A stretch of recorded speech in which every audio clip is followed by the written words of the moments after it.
A woman went to a hairdresser's to have her hair cut. As the hairdresser began to work, they began to have a good conversation and talked about many things and lots of subjects.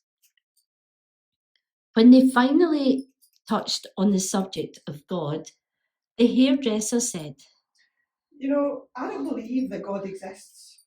Why do you say that? Well, you just have to go outside in the street to realise that God doesn't exist. If he really did, would there be so many sick people? Would there be so many people living on the streets? Would we have all this illness? If God existed, there'd be no suffering nor pain. I can't imagine a loving God who would allow these things to happen. The customer thought for a moment, but didn't respond because she didn't want to start an argument. The hairdresser finished her job and the customer left the shop.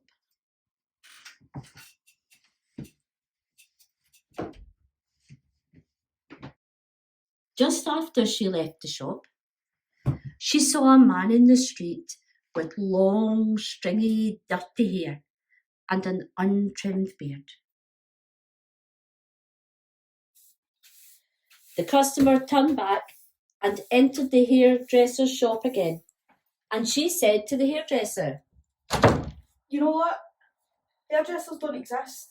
What do you mean they don't exist? How can you say that? I'm a hairdresser. I've just cut your hair.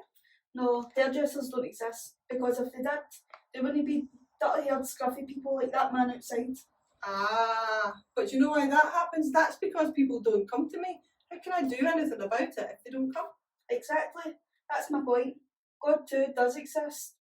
That's the reason there's so much pain, suffering in the world, because people don't go to God for help. where do you find it challenging to see the presence of God in everyday life? Good night. God bless.